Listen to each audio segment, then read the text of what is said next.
Where did you go from the farm? From the farm, they took us to Auschwitz.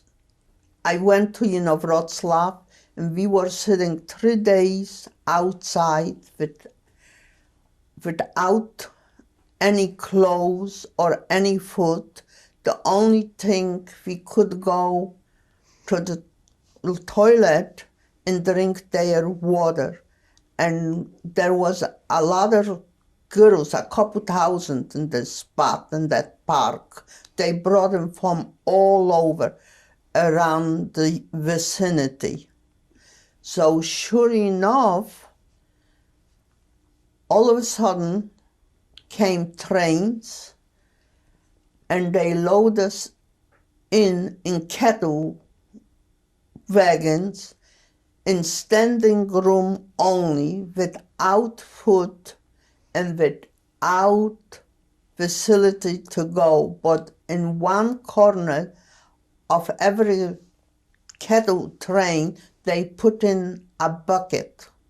And we probably were 300 girls in one wagon, standing room only. And the train was going very slow, no windows, and we got tired standing. So one was standing, and we were sitting down and spread a little bit the legs, and we were sitting down, one on top of the other. And then all of a sudden, after maybe 2 days or 3 days, hungry, thirsty, no energy, no nothing, the train stopped and the doors stood open. And we arrived in Birkenau, Auschwitz. And I will never forget to the day I die. There was SS men with bayonets and a lot of German shepherds. And soon the doors opened, ashes were flying in our face. The crematorium was in full swing. Did you know it was a crematorium? What did you think it was, the ashes? Well, we knew it was an oven. Did you know who went into the ovens at this point? I knew already. How did you know? Because in Wielka Kruscha, the woman told me on Sunday that they making soap in lampshades. So that's the place. She told me they taking people and they burning them alive. So I knew what was already. And from the chimneys, the fire was cranberry red in the ashes, in the smell from flesh. The smell was incredible. You could choke, you couldn't breathe. Was incredible. And the SS man was screaming over a loudspeaker.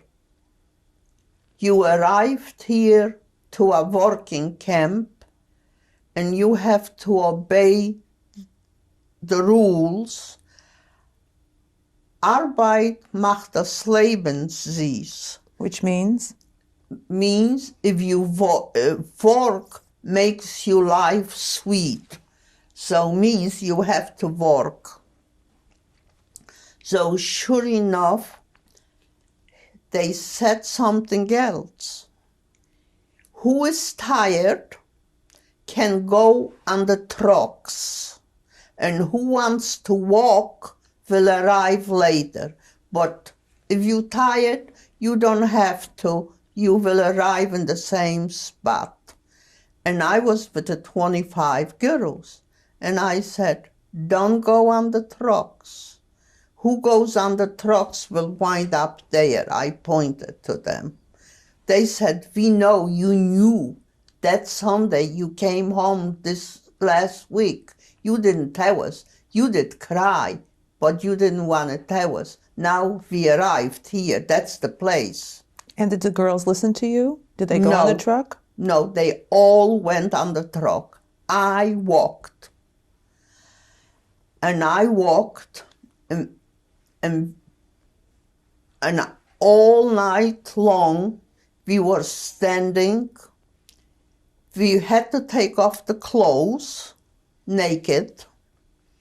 And men in the SS men were walking around between us, and with our hand we covered, with one hand I covered, all the girls covered our breast, and with the other hand we covered our bottoms. And they said, who wants to look at such a ugly people like you are?